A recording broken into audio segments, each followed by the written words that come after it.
What are the advantages of using a robo-advisor to invest? Number one, it is low cost compared to traditional investment manager. So when I say traditional investment manager, most likely it will be like unit trust fund managers, or those of you who are more knowledgeable or experienced, you may know there's such a category called asset managers or boutique fund managers. So they are low cost, and by eliminating human manager or reducing human resources, this online robo-advisor can offer the same investment service at the fraction of the traditional cost. When you compare to normally 1.5 to 2% charged by human investment manager, you can see here StashAway charge about 0.2% to 0.8%, and MyTeo charge 0.5% to 1%, and Wahid charge 0.39% to 0.79%, depending on the amount that you invest. So the more you invest, the less the fee they'll charge you. Robo-advisor is also beneficial to an investor in the sense that robo-advisor are more accessible. They are available 24/7, so there's no like opening hours or closed hour. You can invest this investment in the middle of the night, no issue, as long as you have got the internet connection. That sounds pretty cool for a lot of people who are very tech savvy or internet savvy. And the third advantages of a robo-advisor is that you don't need a very big capital to invest. What it used to be is that you may need 1,000, 2,000, or 5,000 to start investing. But for example, here, if you look at StashAway, there's no minimum, which means to say you can invest 5 ringgit, 10 ringgit, I believe even 1 ringgit, you take your investment. MyTeo start with minimum of 100 ringgit, and Wahid start with 100 ringgit. This is just a minimum. If you really want to grow your money and you have much more money than that, as for example 10,000, of course you can consider to put more. You don't have to follow their minimum to start. Of course, if you just sort of test the system, you just sort of test the experience, whether how good are they, of course you can start with a smaller amount to test the capability. Now, the other advantage of a robo-advisor is efficiency. Efficiency is a significant advantage that a robo-advisor provides.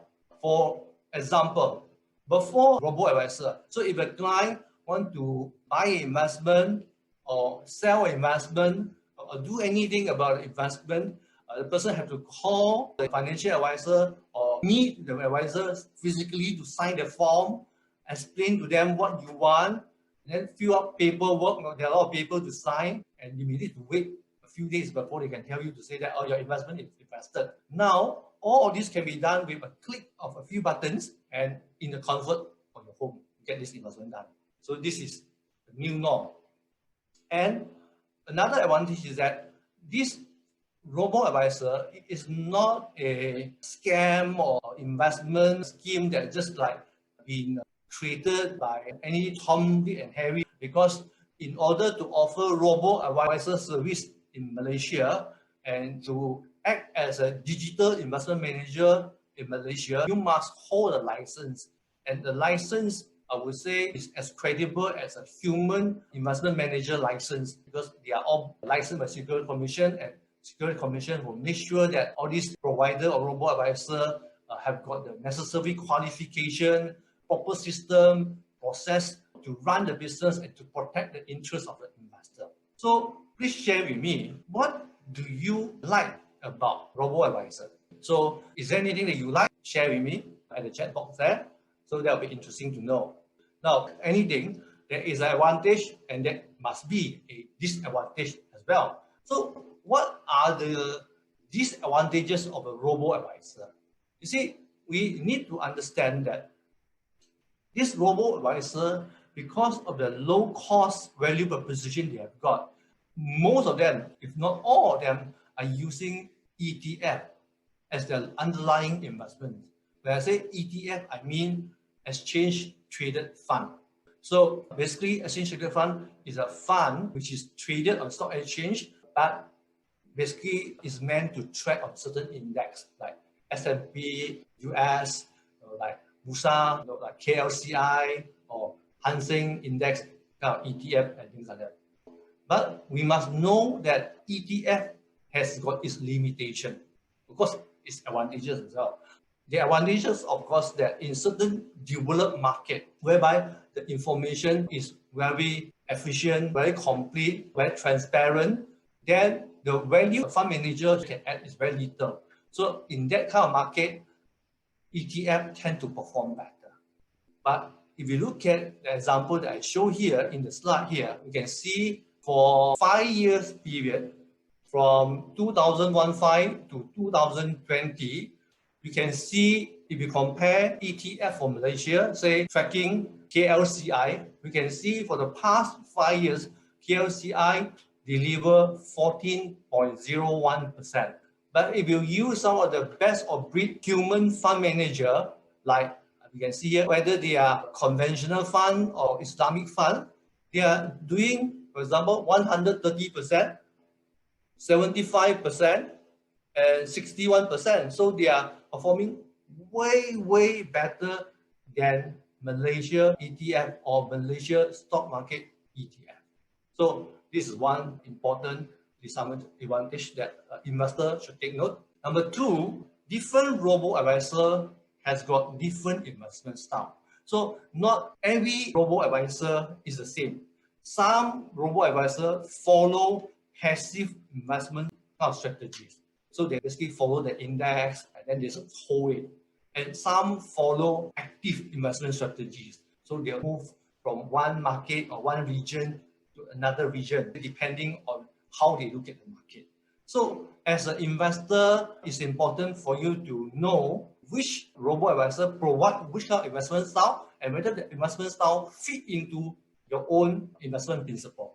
And also very importantly is that you should know that robo-advisor is quite a new alternative in Malaysia compared to unit trust, which has been in Malaysia for more than 20, 30 or even 40 years already. So when we look at the performance track record, we can see investment like unit trust has got a very long record for you to check and compare the performance between different fund managers. But for robo-advisor, since I would say the first robo-advisor being introduced in Malaysia, which is StashAway, I think they are about only 3 years in Malaysia. So the track record is rather short. If you talk about the second or the third robo-advisor in Malaysia, they will have track record even shorter than that. So that may make it a bit challenging for you to decide to tell whether they are performing well or not. And the third disadvantage of a robo-advisor is that the fact that it is run by a set algorithm and no human manager to intervene.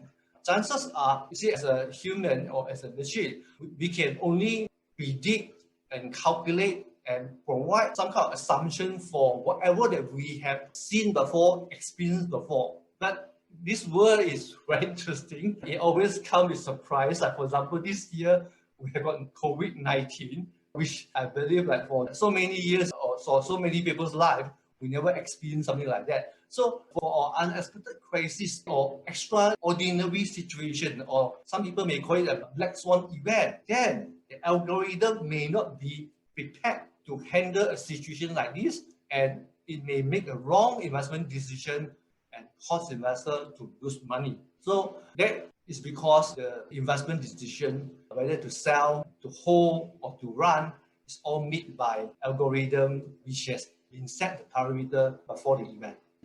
The fourth disadvantage of a robo-advisor is that when you invest in a robo-advisor, they'll decide what ETF to put for you, which the region to cover, and things like that.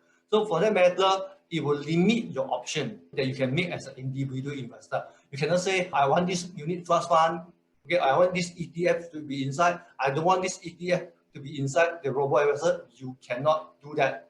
And for robo-advisor, you can also use it to buy a specific individual stock or individual bond for your robo-advisor account. So these are all fixed and determined by the robo-advisor. Now, the fifth disadvantage is that robo-advisor, even though there's no robot there, it is a machine, it's an algorithm. So there's no human advisor to hold your hand and talk you off the ledge if there's a significant market drop. So here we can see the benefit of human advisor is that when market drops sharply, it's very normal for us to become panicked.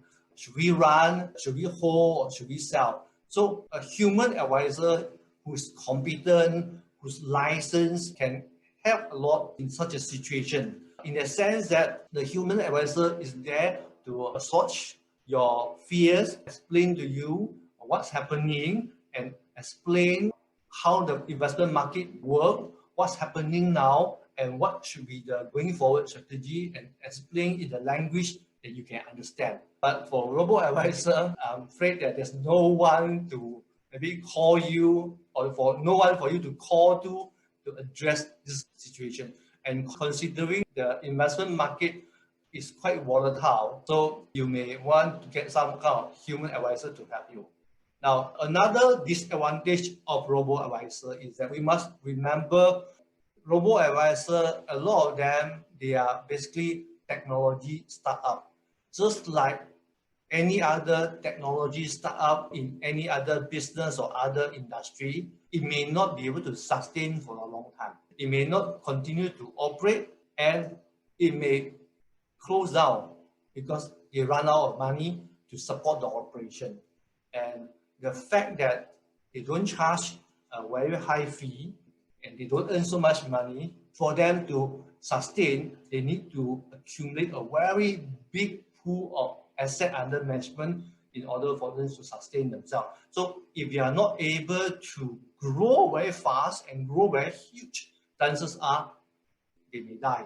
So as an investor, you may feel that your investment may not have anybody to look after it when that happens. So for example, the robo-advisor in Singapore, Smartly, that closed down a few years ago, even though initially they're doing quite successful. And Motive in the US is also closed down already. So knowing what is this robo-advisor, you may want to know what is suitable for you. If money is important to you, please remember to subscribe to my channel.